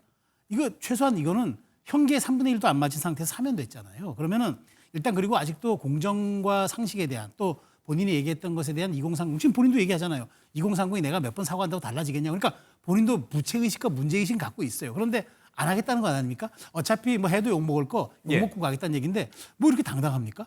그리고 최소한 정치라는 게 염치에서 출발해야 되는 거 아닙니까? 상식에서 출발해야 되는 거. 근데 본인이 또 이재명 정부에게 좀 약간 부담을 끼쳤다. 뭐 미안하게 생각하는데 내 탓인가요? 그게 꼭 뭐 이런 얘기잖아요.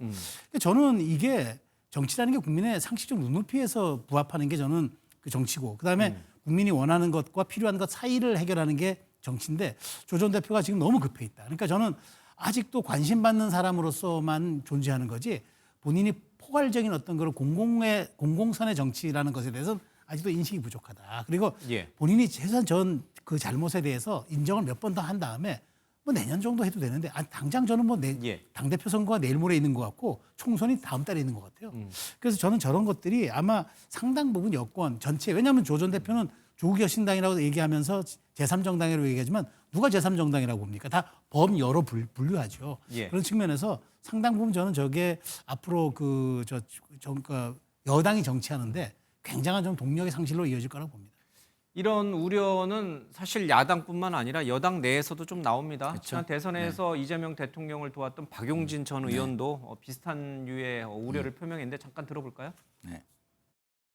저는 조국 전 대표가 n분의 1이다라고 얘기하는 말씀이나 그리고 2030에게 사과한다고 마음이 바뀌겠냐라고 하시는 말씀이나 조금은 좀 적절치 않았다. 이제 국정 운영에 있어서 상당히 짐이 된 건 사실이니까 조국 전 대표가 이재명 대통령 성공하셔야 된다라고 말씀만 하지 말고 지금 조금 이렇게 좀 뭐 생각도 좀 많이 해주시고 민주당과 집권 여당에 대한 좀 배려도 좀 하셨으면 좋겠다.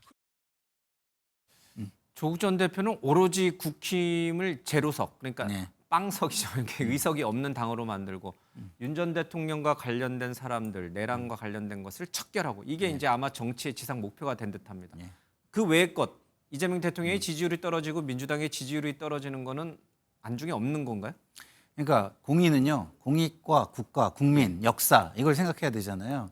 근데 지금 본인의 감정과 한이 너무 많이 들어가 있어요. 그럼 앞으로의 정치는 한풀이 정치를 하겠다 이런 거잖아요. 본인의 한풀이를 위해서 정치를 적극 활용하겠다. 예. 이렇게 들립니다. 그러면 국민들이 그걸 모를까요? 굉장히 현명하세요.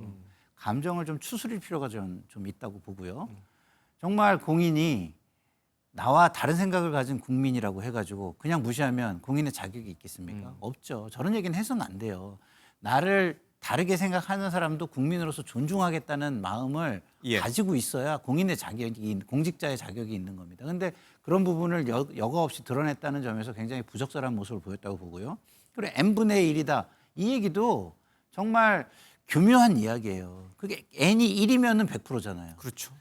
그 n이 1일 수도 있어요. 그건 아닌 것 같아요. 아니 예.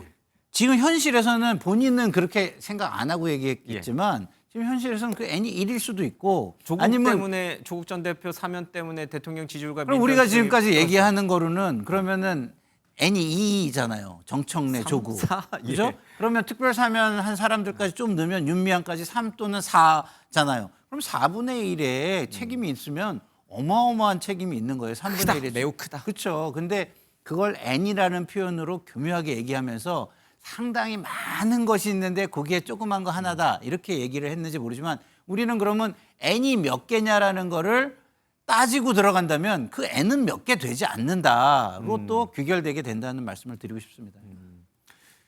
조국 전 대표가 이렇게 자신을 방어하고 정치 재개 이번 주 목요일쯤이면은 뭐 복권을 이제 저 당으로 다시 네. 당 대표 입이 될 것 같습니다. 오늘 이제 발표를 그렇게 했는데 이렇게 서둘러 네. 정치에 다시 등장하고 당 대표를 맡고 네. 그 뭐냐? 종착지는 어디냐? 네. 대통령이냐? 네. 아 대통령이라고. 아, 그럼요. 저는 대통령이라고 보고요. 그리고 우리의 정치는요. 인물 중심 정치잖아요. 그리고 많은 사람들이 이미 조국 전 대표를 대선 후보로 지금 바라보고 있기 때문에 예. 결국 본인도 그렇게 지금은 적극적으로 드러내지 않지만 속마음은 아마 예. 대권을 향해서 가고 있다라고 저는 생각을 하고 있습니다. 글쎄 뭐 또 뭐 여러 논란이 있긴 합니다만은 이제 뭐 사면 복권된 분에게 다시 정치 재개하는 것을 놓고 뭐 신랄한 가혹한 비판을 하는 것도 사실은 좀 마음은 좀 편하지는 않긴 합니다만은 뭐 얘기가 나왔으니 조금 더 따질 건 따져봐야 될 것 같습니다. DJ 묘역을 참배하고 또 책을 읽고 또 노무현 전 대통령 묘역을 참배를 합니다. 문 전 대통령도 만나고요. 자 그러면은 내가 뭐 문재인 전 대통령은 논란이 좀 있으니까 제외하더라도 DJ와 노무현 전 대통령이 걸었던 길과 조국 전 대표가 지금 걷고자 하는 이 길은 같은 길인가?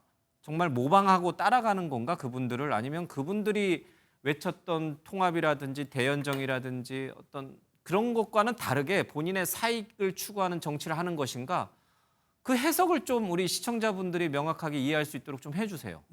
저는 뭐 간단하게 얘기합니다. 저거는 이율배반적인 행보죠. 본인은 이제 민주당의 적동성을 가고 있다는 걸 보여주고 싶을 거예요. 그러니까 김대중 전 대통령이 묘역에 간 거는 김대중 전 대통령 목숨을 잃을 뻔했지만 결국 대통령이 되었고 나도 검찰 탄압에 의해서 나도 과잉 수사 받아서 예. 이렇게 됐지만 나도 결국 그 길을 갈 거다. 그렇게 얘기하는데 그게 김대중 정신과 맞습니까? 그렇게 말씀드리고 문재인 전 대통령 가는 거야. 저도 이제 뭐 논평하지 않겠습니다. 자신의 옛 주군이었으니까 오히려 사실은 가장 윤석열 대통령을 만들 1등 공신이 문재인 전 대통령이었다는 예. 세간 평가를 말씀을 드리고 노무현 전 대통령한테 가는 거는 이제 이런 거죠. 그런 어떤 정신을 본받아 자기도 이제 험난한 길을 가겠다는 건데 노무현의 험난한 길과 조국의 험난한 길이 같은 등치될 사안입니까? 예. 저는 거기에 대해서 동의할 수가 없다는 거죠. 근데 본인은 정량만 있는 거예요. 여기에서 나는 내가 민주당의 적통성을 가진 한 사람이니까 진보 진영에서 나를 지지해달라 그 얘기를 하고 싶은 건데 저는 그 가치가 맞냐는 거죠. 동일선상에 놓을 수 있는. 그래서 저는 이거는 이제 국민들이 평가할 일이라 보는데 조 전 대표가 제가 말씀드렸잖아요. 저는 염치도 없지만 진짜 눈치도 없고 그다음에 더 나아가선 저분은 공적 가치도 없어요. 예. 그러니까 이번에 여러 가지 그 세계를 놓고 봤을 때 이런 삼치가 없다는 점에 대해서 저분은 그러니까 조 전 대표 앞에 예. 이건 굉장히 꼬리표처럼 따라다닐 것 같습니다. 알겠습니다. 오늘 나온 패널 두 분이 조국 전 대표에 대해서 이렇게 좀 좋게 말하시는 분들이 아니어서 좀 곤혹스럽긴 합니다만은 뭐 그렇다고 이제 앵커인 제가 이제 두둔해 줄 수는 없는 일이고. 글쎄 된장찌개랑 이 조미 씨, 딸 조미 씨의 이 파인다이닝 식사 얘기까지 하면 너무 가혹한가요? 그 부분에 대해서 혹시 코멘트를 할 수 있을까요? 아니 저는 지금 조국 대표가 본인이 위선의 아이콘이라는 예. 것을 본인이 좀 인식을 했으면 좋겠어요. 예. 그러니까 그 본인이 국민들에게 줬던 가장 큰 실망과 충격은 위선이었거든요. 그러니까 겉으로는 된장찌개인 것처럼 보이면서 뒤에는 한우, 에이뿔뿔 한우였던 한우 먹을 수 그거거든요. 있지 않나요? 뭐 그런 것까지. 아니 근데 그러면은 된장찌개 사진을 왜 올립니까? 한우 사진을 사진은- 올리지 차라리. 아, 그렇잖아요. 그거는 의도가 있어 예. 보이기 때문에 비판을 받는 겁니다.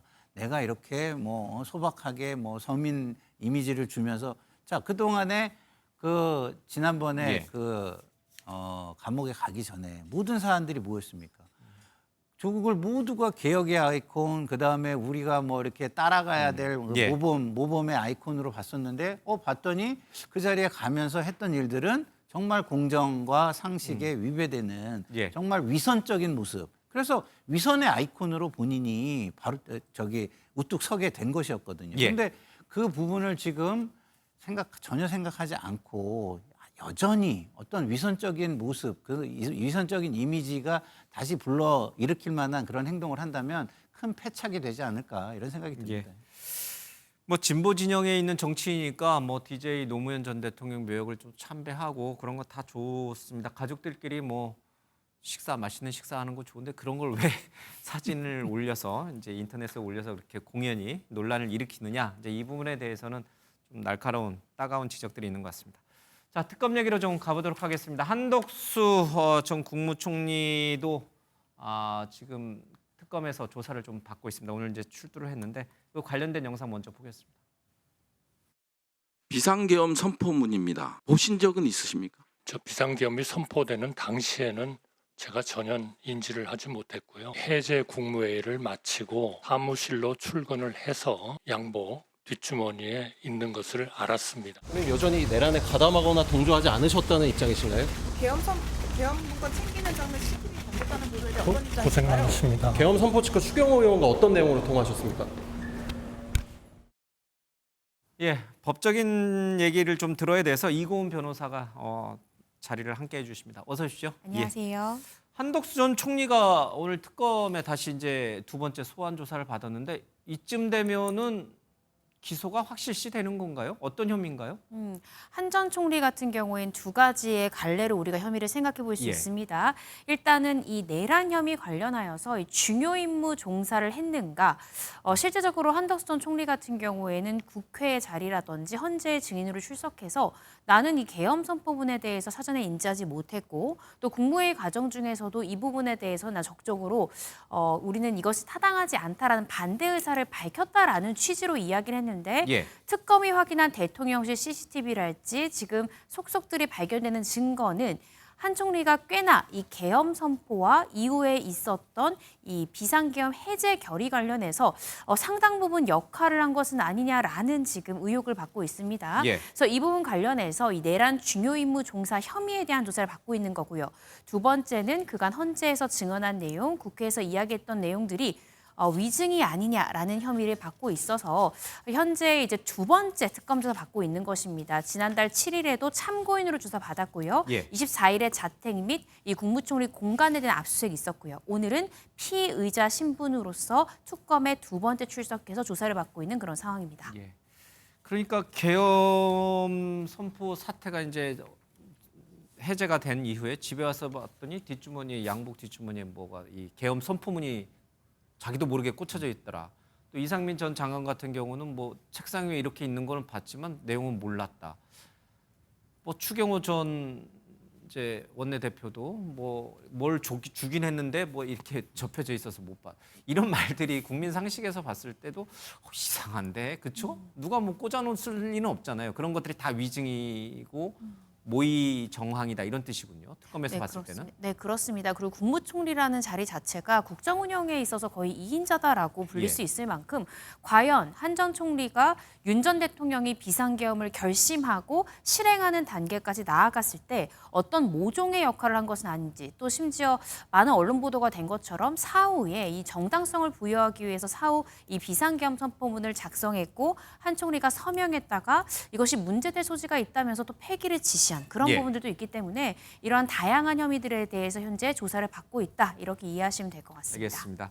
계엄을 선포하려면 국무회의를 개최해야 한다라고 한 것이 계엄을 막으려고 그런 제안을 한 것인지 아니면 계엄의 정당성을 부여하기 위해서 그렇게 한 것인지 아마 특검 후자 쪽으로 이제 가담 내지는 방조다라고 이제 아마 보고 두 번째 소환 조사를 한 것 같습니다. 김건희 여사 얘기를 좀 해보겠습니다. 어제도 그렇고요. 이제 내일 또 다시 또 부른다고 특검이 얘기를 했는데 뭐 계속 묵비권 행사하고 진술을 거부하고 기억이 안 난다고 하는 사람을 자꾸 특검이 부르는 이유는 뭡니까? 일단은 피의자 신분이기 때문에요. 특검에서는 받고 있는 혐의에 대해서는 당연히 질문들을 해야 됩니다. 이 특검의 질문에 대해서 대답을 할지 진술을 할지 여부는 피의자가 가지고 있는 권리 중에 진술 거부권이 있기 때문에 예. 이 부분에 대해서는 충분히 피의자로서 행사할 수 있는 방어권이다라는 생각이 들고요. 하지만 특검에서는 거듭된 조사 과정에서 또 일종의 심경 변화를 일으켜서 진술이 변경될 수 있는 가능성도 있기 때문에 예. 이런 부분들을 모두 염두에 두고 김건희 씨를 지금 소환해서 조사를 하고 있는 것이 아닌가, 노력을 하고 있는 것이 아닌가 싶은데요. 일단 문제는 원래 내일 또 출석을 해야 되거든요. 예. 근데 이 부분에 대해서 김건희 씨 측에서는 식사를 제대로 하지 못해서 내일은 좀 출석이 어렵다라는 입장을 취하고 있어서요. 그렇다라고 한다면 특검에서 강제 구인 절차까지 나아갈지는 조금 지켜봐야 될 것 같습니다. 알겠습니다. 윤석열 전 대통령이 대선 경선 당시에 손바닥에 왕자를 그리고 날 때부터 그린 것이 이제 화면에 잡혔을 때부터 건진법사 얘기도 그렇고요. 끊임없이 이 무속과 관련된 얘기들이 계속 이제 회자가 되고 있고 오늘도 그 얘기 관련된 얘기들이 좀 나왔습니다.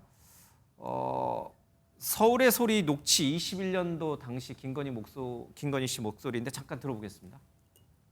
내가 되게 영적인 사람이라 그런 시간에 난 차라리 책 읽고 차라리 그 도사들하고 같이 얘기하면서 삶은 무엇인가 이런 얘기를 하는 걸 좋아하죠. 나는 그런 게 나는 안 맞아요. 난 영적인 사람이다. 그러니까 이제 사주팔자 또 왕이 될 상이다, 여왕이 될 상이다, 뭐 등등 여러 가지 얘기들이 쏟아져 나오고 있습니다.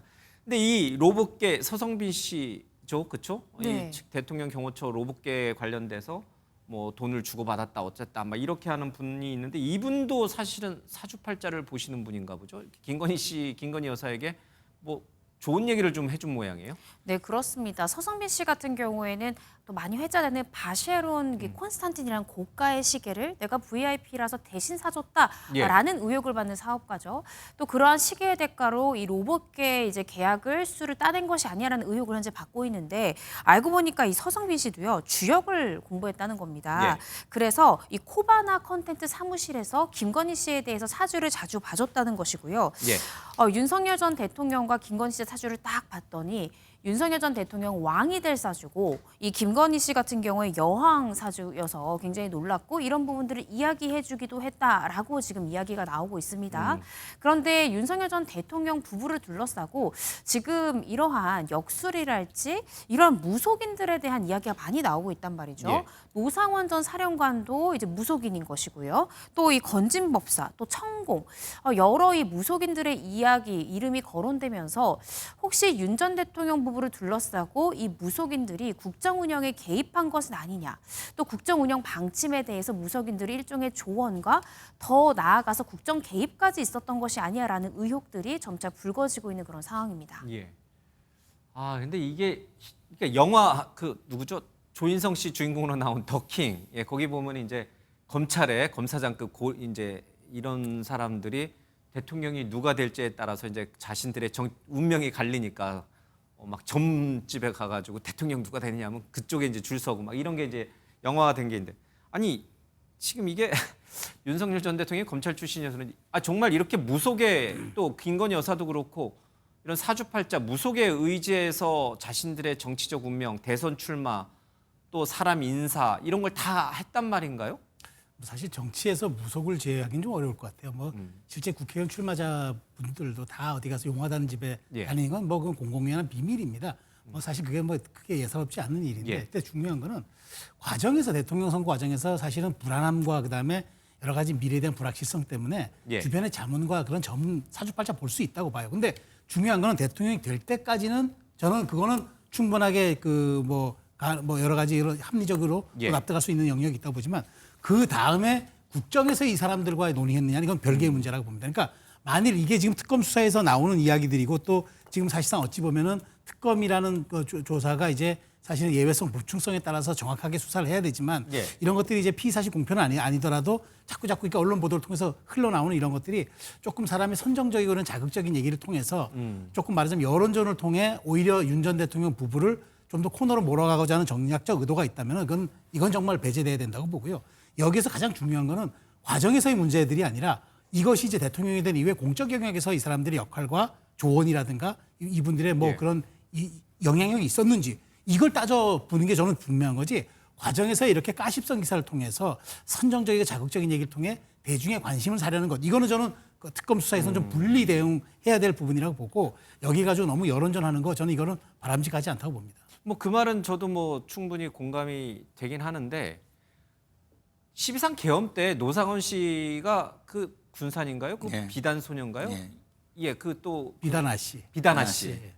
아니 계엄을 언제 해야 될지 할지 말할지를 결정한 거 보면 이 윤석열 정부 내내 이 무속이라는 게 무속이 나쁜 거 아니거든요. 그렇죠? 우리 서민들에게도 밀접한 영향을 주고 있고.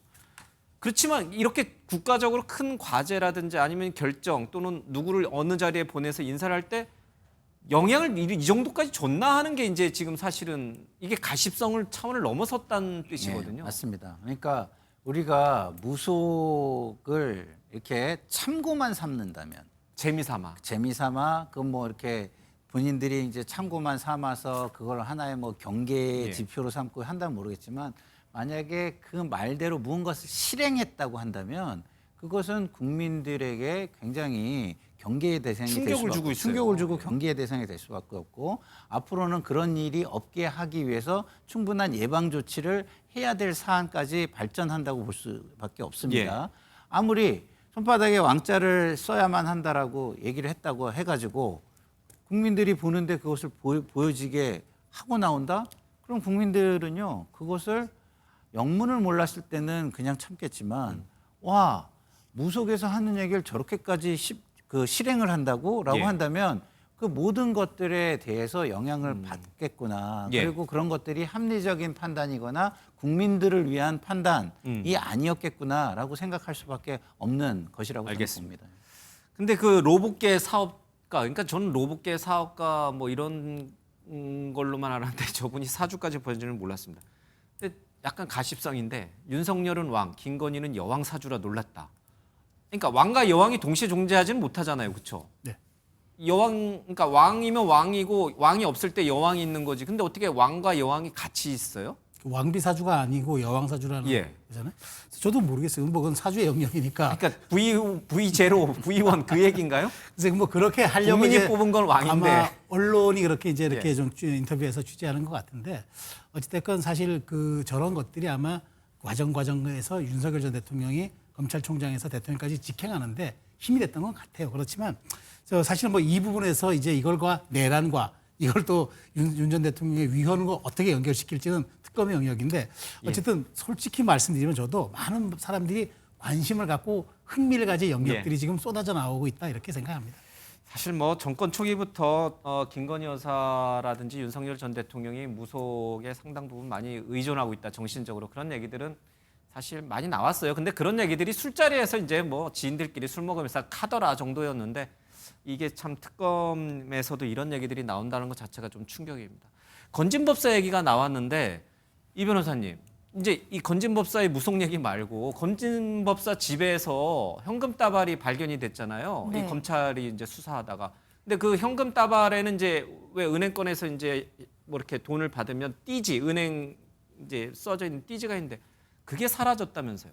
네, 그렇습니다. 지난해 12월이었거든요. 이 건진법사 전성배 씨의 자택 등을 압수수색하면서 말씀 주신 대로 당시에 수사를 담당했던 기관이 서울 남부지검입니다. 이 서울 남부지검에서 이 관본권 5천만 원을 발견을 했었거든요. 관본권은 당시에- 시중에 유통되는 돈이 아니에요. 아닙니다. 그렇죠? 조폐공사에서 한국은행으로 보낼 때 이 현금 다발에 문제가 없다라는 것을 확인하고 띠를 두르고요. 한국은행에서 시중은행으로 보내는 이 금액이 왜 민간인 신분이었던 노상원 씨의 건진법사에게 왜 이 돈이 흘러갔는가? 이것이 기도비로 받은 것이다라고 당시에 정성배 씨는 이야기를 했었는데 이 부분에 대해서 많은 분들이 의구심을 가졌고요. 그런데 남부지검에서 당시에 이 관본권에 출처랄지 또 건진법사를 둘러싼 이 의혹에 대해서는 규명하지 못했습니다. 그런데 알고 보니까요, 이 중요한 증거인 이 띠지와 스티커 등이 분실됐다라는 보도가 오늘 나왔습니다. 왜 이 띠지가 중요하냐면 띠지에는요, 집회를 검수한 날짜 그리고 담당 직원과 식별 번호 등이 기재되어 있기 때문에 이 자금 출처를 수사하는 데 가장 필수적인 정보가 기재된 그런 띠지다라고 생각하시면 됩니다. 어떻게 생각하면 그 5천만 원이라는 현금이 중요한 게 아니라 그 현금을 감싼 띠지와 스티커가 자금 추적에 있어서는 가장 중요한 정보인데 이것이 서울 남부지검에서는 그 원인조차 규명하지 못했음에도 불구하고 중요한 증거를 분실했고요. 또 분실한 상황에서 수개월 동안 이 부분에 대해서 담당 직원이 실수로 분실했다는 것을 알면서도 감찰을 진행하지 않았다는 것. 그리고 이 사건을 특검으로 보냈을 때조차도 이 띠지의 문제점에 대해서 미리 알리지 않았다라는 점에서 현재 법무장관은 이 감찰을 즉각 실시하라라는 지금 지시를 내린 그런 상황입니다. 알겠습니다. 윤 전 대통령은 지금 이제 구치소에 있으면서 재판에도 이제 출석을 안 하고 있습니다. 그래서 걸석 재판이 좀 진행되고 있는데 조국 전 대표도 뭐 수감될 때 마찬가지입니다. 영치금하고 페네터가 쏟아졌다고 하는데 뭐 지금 윤 전 대통령한테도 이제 뭐 페네터가 쏟아지는 것 같습니다. 근데 그래봐야 뭐 100만 명이겠습니까? 1000만 명이겠습니까? 이제 수백 통 정도인데 이런 것들이 윤 전 대통령에게는 그래도 뭐 힘이 되는 모양이죠. 800여 통 정도 되는 걸로 저도 알고 있는데, 근데 사람이 그런 극한의 상황에 처하고 피해자의 어떤 그런 영역에 있을 때 그런 것들이 큰 힘이 되지 않겠습니까? 그리고 본인의 행동에도 정당성을 자꾸 부여하는 그런 것들이 되기 때문에. 그렇지만 저는 어쨌든 그런 것이 윤 전 대통령이 지금 어쨌든 국민적 관심 속에서 이런 재판에 임하는 데 대한 그런 판단에 또 오판을 가져오면 안 된다라는 그런 생각이 들어서 그렇게 성원하는 것과 본인이 판단하는 것에 대한 좀 기준은 좀 별도로 있어야 되겠다. 왜냐하면 재판은 지금 사실 어찌 보면 국사범에 대한 준하는 지금 이 재판이기 때문에 여기에 대해서 임하는 것은 좀 별개의 문제로 좀 봐주는 게 좋겠다는 생각이 듭니다. 알겠습니다. 윤 전 대통령이 이 특검이 부를 때도 나가지 않고 재판에도 불출석하고 있는데 이제 강제로 구인하려다가 이제 좀 다치기도 했다 뭐 이런 얘기인데 당시에 있었던 그 영상, CCTV 영상을 공개하려는 움직임이 이제 민주당 내에서도 있고 법무부에서도 뭐 문제가 없다 이런 얘기가 흘러나오는 것 같습니다. 잠깐 전현희 의원 얘기 좀 듣겠습니다.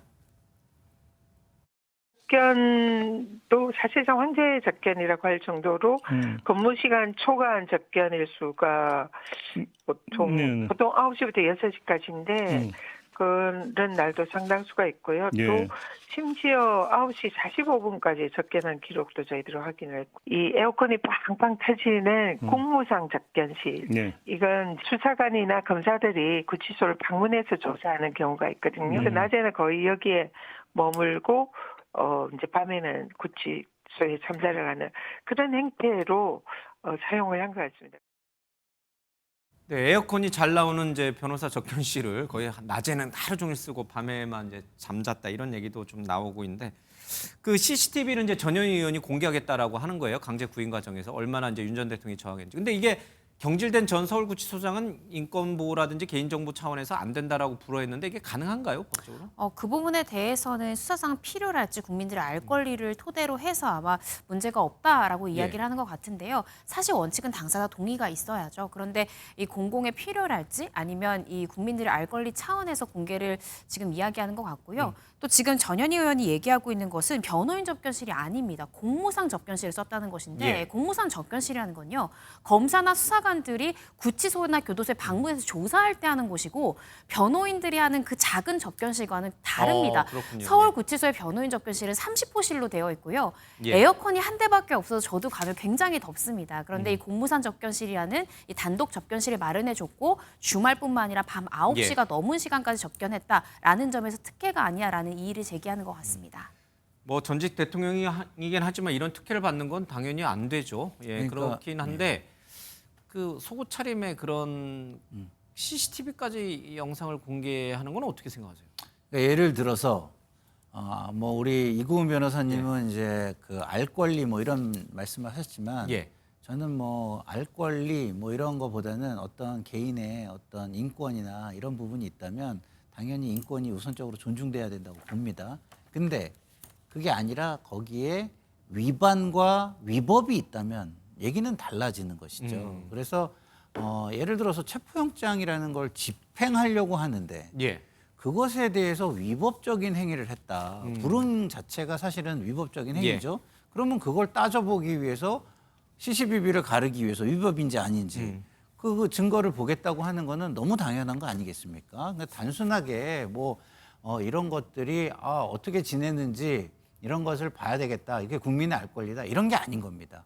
위법인지 아닌지를 따지는 거라면은 당연히 그것은 제한된 인원이라도 모두에게 공개하는 방식이 아니면 되지 않습니까? 그래서 몇몇에게 뭐 어떤 비밀 엄수 각서를 받고 검증을 하게 한다든가를 통해서 뭐 위법과 관련된 건 CCTV를 당연히 따져봐야 된다. 저는 이렇게 주장합니다. 알겠습니다. 김상일 평론가, 최수영 평론가는 여기서 인사드리겠습니다. 고맙습니다. 예, 사건 소식으로 좀 가보겠습니다.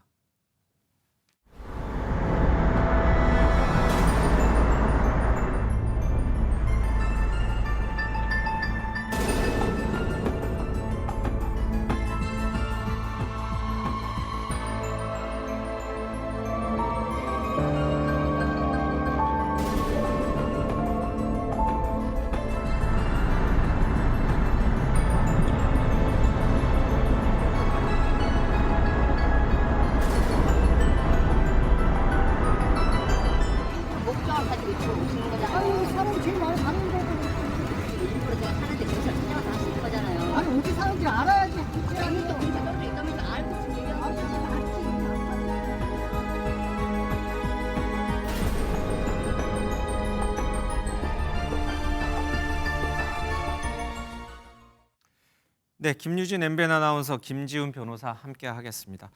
자, 김유진 아나운서, 방금 이제 본 영상, 그러니까 전북대 수의대생 실종 사건 19년 전에 발생했단 말이에요. 맞습니다. 이 사건의 실체가 뭔가요? 일단 19년 전에 전북대 수의생이었던 이제 본인의 딸이 종강 파티를 마치고 집에 돌아간 이후에 실종된 사건이 있었거든요. 근데 그 사건이 최근에 다시 주목을 받기 시작했습니다. 왜냐하면 몇 달 전에 딸을 찾기 위해서 부모가 세워뒀던 입간판이 훼손되는 일이 발생했기 때문에 등신대라고 불린 거니까 네, 전신 맞습니다. 모양 그대로 딴. 네, 맞습니다. 지난 5월에 있었던 일입니다. 한 40대 남성이 전주시 한 도로 곁에 세워뒀던 이 등신대라고 말한 방금 말씀해 주신 것처럼 실물 크기, 사람 휴대전화 크기에 선전할 때. 네, 맞습니다. 그런 형태죠. 그 두 개를 훼손한 혐의를 받고 있다고 하는데요. 이 남성은 마스크와 파란색 수술용 장갑을 끼고 행인인 것처럼 이 등신대에 다가가서 고정을 위해서 묶어뒀던 케이블 타이를 커터칼로 끊어낸 뒤에 등신대를 쓰러뜨렸습니다. 이제 그리고 현장을 벗어나는 모습이었는데 그리고 나서 10분 뒤에 다시 나타나요. 왜요? 그렇게 해서는 자신을 쓰러뜨린 등신대를 이번에는 부러뜨리는 이제 그런 모습을 영상을 통해서 확인할 수가 있었습니다. 저 40대 남성과 저 등신대, 그러니까 실종된 우리 전북대 수의대생 이분하고 어떤 관계인 건가요? 네, 지금 이게 이 남성 나름대로는 내가 이렇게 한 행위에 대해서는 나름대로 타당한 이유가 있는 것 같습니다. 19년 전에 같은 학과 학생이었다고 해요. 그런데 이윤희 씨의 부모님은 이 해당 남성, 이 입간판을 부러뜨린 남성이 우리 딸이 실종되는 데에 연루된 연관자가 아니야 라고 상당히 의심을 한 겁니다. 그래서 이 남성이 입간판을 이렇게 손괴한 이유를 두 가지를 냈는데 첫 번째 이유가 지금 이 남성이 아까 말씀드린 대로 이윤희 씨와 학과 동기 사이였는데 당시에 여기에 어떠한 이런 연관성이 있고 우리 딸이 실종되는데 상당 부분 영향력을 행사하지 않았을까라고 이 부모님이 의심을 해서 예. 이 부모님이 현재 우리 딸 사건이 묻히지 않도록 유튜브 채널을 운영하시거든요. 이 유튜브 채널을 통해서 계속해서 이 남성을 언급해 왔다는 겁니다. 그래서 이 남성이 굉장히 스트레스를 받았다라는 것이고 왜 나를 자꾸 이 사건의 연관자인 것처럼 몰고 가지? 라는 것에 대한 불만을 품어서 등신대를 훼손했다라고 경찰에 진술했고요. 두 번째 된 사유는 이 자신의 출근길과 집 근처에 구태여 이 등신대를 세웠다라는 점에서 예. 화가 나서 범행을 결심하게 됐다라는 것이 남성 측의 변소 내용입니다. 그러니까 이제 실종된 딸과 같은 동기이고 뭔가 이 남성이 자신의 딸 실종과 연관되었을 것이다라고 이 엄마가 계속 이제 유튜브 등에서 얘기를 하니까 화가 났다. 네. 그런 뜻이군요. 김준일 변호사님, 그러면 이런 이유로 이 어머니가 세워놨던 저 등신대를 훼손하는 거는 입간판을 훼손하는 거는 문제는 없는 거예요, 법적으로? 근데 입간판을 이런 이유로 훼손했다고 하더라도 뭐 그 동기가 예. 참작이 될 뿐이지 훼손하는 행위 자체는 재물손괴에 해당하기 때문에 그런 예. 부분에 대해서는 뭐 즉 범죄 성립과는 크게 연관은 없습니다. 사실 뭐 저 입간판 훼손을 뭐 변상해라 어쩐다 그거야 뭐 큰 액수가 드는 건 아니에요. 문제는 이 사람이 정말 자신의 딸과 실종과 예. 관련이 있느냐, 정말 억울하게 지금 당하고 있는 거냐, 아니면 엄마의 의심이 나름 합리적인 근거가 있는 거냐 이거거든요. 그렇습니다. 왜 이런 의심을 하고 있는 거냐면요. 이 이윤희 씨가 실종되고 일주일 뒤에 누군가가 이윤희 씨의 집에 혼자 들어가서 이윤희 씨의 컴퓨터로 메신저를 한 정황이 예. 드러났기 때문이고 이윤희 씨의 부모는 이게 바로 이 해당 남성이다. 이렇게 지금 주장을 하고 있는 상황이기 때문입니다. 예. 이 사건에 대해서 보면 2006년 6월에 일어난 사건인데 전북대 수의학과 4학년이었던 이윤희 씨가 종강 모임을 하고 나서 새벽에 원룸으로 귀가한 다음에 1시간 정도 데스크탑 사용을 했단 말이죠. 그 후에 새벽 4시 21분 정도에 이제 컴퓨터를 끈 게 마지막 행적인데 예. 그로부터 이제 나중에 올해 초에 이윤희 씨의 부모님이 실종 사건에 대해서 수사를 하다가 이윤희 씨가 이제 실종되고 난 일주일 다음에 누군가가 이 컴퓨터를 사용했다. 이게 지금 주장을 하고 있고 그래서 이 남성을 증거인멸 혐의로 고소를 했는데 또 경찰이 불송치를 했단 말이죠. 그래서 이런 부분들이 부모님은 이제 사건과 연관이 돼 있을 것이다라고 주장을 하고 있는 상황입니다. 저 컴퓨터를 그러니까 이윤희 씨 집에 들어가서 컴퓨터로 메신저를 쓴 사람이 이 남성이라는 가 동일인이라는 걸 확인이 된 건가요? 이 부분에 대해서도 이윤희 씨의 부모님이 이제 주장을 하고 있는 상황. 그냥 주장하는 바고 이 남성은 부인하고 있는 것이고. 예. 그러니까 이게 사건의 맥락은 이제 딸을 찾고자 하는 엄마의 간절한 마음은 알겠는데 이게 명확한 물증이나 이런 게 없는 상황에서 특정 남성을 겨냥해서 이렇게 뭔가를 하는 것은 또 그건 그것대로 또 옳지 않다라는 또 견해가 있는 거군요. 네, 그렇습니다. 실제로 이 남성이 스토킹 처벌법 위반으로 신고까지 했고 상당히 괴로웠던 모양입니다. 근데 거기서 멈췄어야 되는데 이렇게 재물손괴까지 했던 게 그간 얼마나 또 스트레스를 받아왔느냐라는 점을 또 알 수 있는 대목인 것 같습니다. 언젠가 진실은 밝혀지고 실종됐던 딸도 뭐 신원이 확인이 될 수 있으니까요. 어디 살아있든 뭐 어떤 간에 그런 부분들이 좀 밝혀지기 전까지는 뭐 저희가 누가 잘하고 누가 잘못했는지 판단하기 좀 어려운 것 같습니다. 자, 두 번째 사건으로 좀 가겠습니다. 저도 좋아했던 이 홍콩 무술 배우 이영걸 씨가 사경을 헤맸어요. 그런 설이 있었는데요. 예. 최근에 자신의 SNS를 통해서 근황을 전했거든요. 그런데 안타깝게도 그렇게 좋은 소식은 아니었습니다. 예.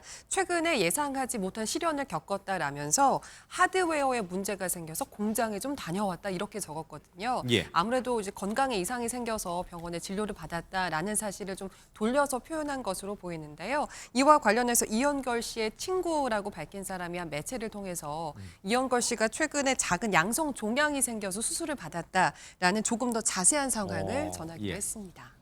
근데 이영걸 씨의 이른바 사망설이 돈 거는 처음이 아니잖아요. 네, 그렇습니다. 일단 2010년에 이 갑상선 기능 항진증을 좀 알아서 후유증으로 눈이 좀 돌출되는 그런 현상을 보였습니다. 예. 팬들이 걱정을 참 많이 하기도 했는데 이때 잠시 영화 활동을 멈췄고요. 그런데 이후에 대사장애와 고혈압 등으로 인해서 매일 약을 복용하면서 체중이 또 급격히 감소하기도 했습니다. 근데 엎친 데 덮친 격으로 액션 영화를 또 촬영을 하다가 예. 이 다리와 척추에 큰 부상을 입어서 또 건강이 더 악화됐다고 하는데요. 그래서 이런 부분들 때문에 몇 년 동안 꽤 활동이 뜸했고 이 때문에 팬들 사이에서는 사망 소리 돌기도 했다라고 하는데 지금 이제 밝혀진 바로는 건강은 좋지 않지만 사망설은 사실이 아니라는 것이 참 다행이긴 한데 건강을 좀 잘 돌봐야 되는 그런 시기가 아닌가 싶습니다.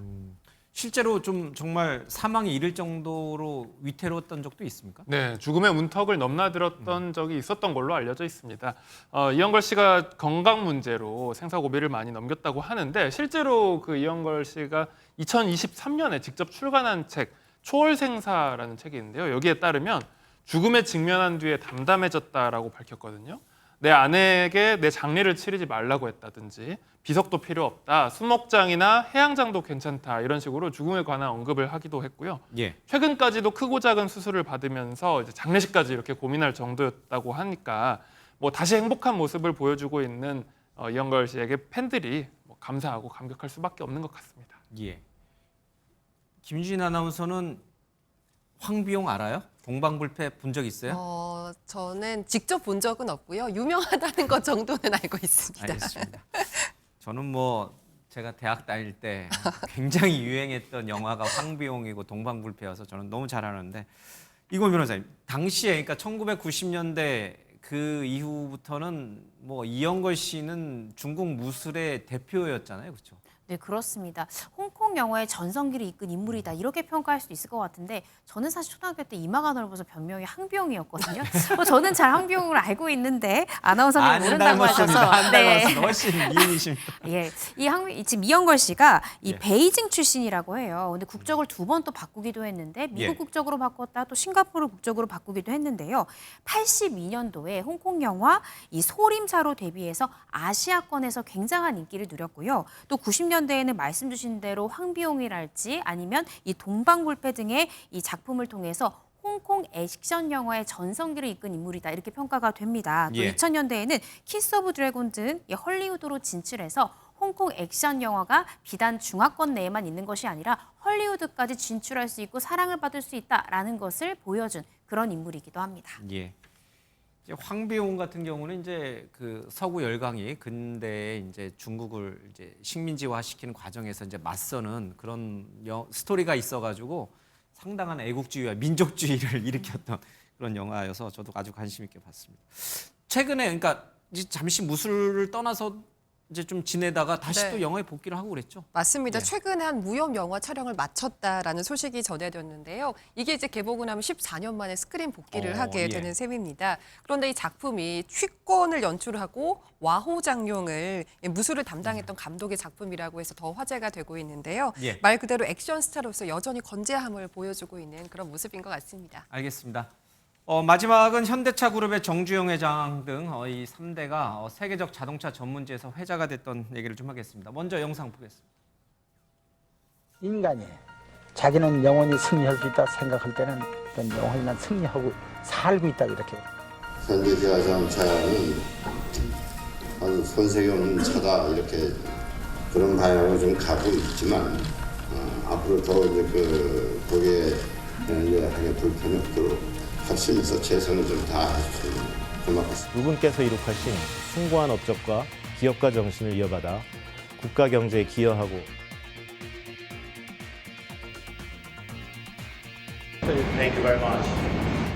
우리나라 고유의 모델인 국산 승용차가 본격적으로 해외 시장에 진출하고 있습니다. 대담한 미래비전과 인본주의적 경영 철학을 바탕으로 혁신을 지속해 나가도록 하겠습니다. 현대차는 이제 국내에서야 당연히 뭐 워낙 대표하는 자동차 기업인데 세계적인 자동차 기업들이 워낙 많으니까 현대차가 주목받기 어려운데 왜 이렇게 주목을 받은 거예요? 아무래도 이 3대에 걸친 회장들의 역할이 굉장히 뛰어났고 훌륭했다라고 인정했기 때문이 아닐까 싶습니다. 함께 지금 수상을 한 이 기업들이요. 일본의 도요타, 미국의 포드 등의 기업이 함께 수상을 했는데 예. 그중 가장 먼저 수상을 한 그룹이 바로 현대차 그룹이라는 거죠. 지금 정주영 창업회장에 대해서는 이 일간지에서는 이 창업 정신에 대해서 굉장히 높이 평가를 했고요. 이 정몽구 명예회장 같은 경우에는 글로벌 시장에 진출해서 이 현대차 그룹을 성장시켰다라는 점에 주목을 했고요. 예. 마지막으로 정의선 회장에 대해서는 혁신적인 이미지로 발전시킨 혁신 부분에서 굉장히 큰 역할을 했다 이렇게 평가했습니다. 근데 사실 현대그룹의 모태는 현대자동차가 아니에요. 현대건설이지. 그런데 이 정주영 회장이 건설 못지않게 자동차에 대한 열망이 굉장히 컸다면서요. 네, 맞습니다. 정주영 창업주 회장 일생을 걸 사업으로 생각했던 것이 바로 자동차 산업이라고 하고요. 자동차가 미래 산업을 주도할 그런 산업이다라고 내다봤다고 합니다. 실제로 정주영 회장이 자동차는 달리는 국가이며 그 나라 산업의 척도라고 했고 사실 정주영 회장이 명언 어록들을 많이 남겼잖아요. 예. 그중에 어떤 게 있었냐면요. 한 나라의 국토를 인체에 비유한다면 도로가 혈관과 같고 자동차는 그 혈관 속을 흐르는 피와 같다. 이런 얘기를 한 적이 있습니다. 실제로 이 정주영 회장이 건설 사업하면서 예. 이후에 경부고속도로 건설 사업에 직접적으로 주도적으로 나서기도 했습니다. 예. 그러니까 할아버지, 아버지에 이어서 이제 정의선 회장까지 이 3대가 이 현대자동차를 세계적인 자동차 기업으로 키웠습니다. 생산량이 어마어마하죠. 네, 우리나라 그렇습니다. 인구수보다 많아요. 그렇죠? 네, 예. 그렇습니다. 67년 12월에 현대자동차가 설립이 됐는데 5천만 대 돌파한 시점이 2013년으로 예. 5천만 대 돌파하는데 46년이 걸렸거든요. 근데 1억 대 돌파하는데 11년밖에 안 걸렸습니다. 그래서 2024년에 1억 대를 달성했는데 아반떼를 기준으로 1억 대를 줄을 세우면 지구를 12바퀴나 돌아야 될 정도로 어마어마한 양이라고 합니다. 예. 김윤진 아나운서, 네. 앞으로 그러면 이 정의선 회장의 꿈은 뭐예요? 일단 정의선 회장은 현대차의 새로운 시대를 연 게임 체인저라는 평가를 받잖아요. 현대차의 본격적으로 전기차 시대를 연 장본인이라는 평가를 받고 있기 때문에 아무래도 그쪽 방향으로 더 많은 사업을 전개하지 않을까라는 기대를 해볼 수 있을 것 같습니다. 예.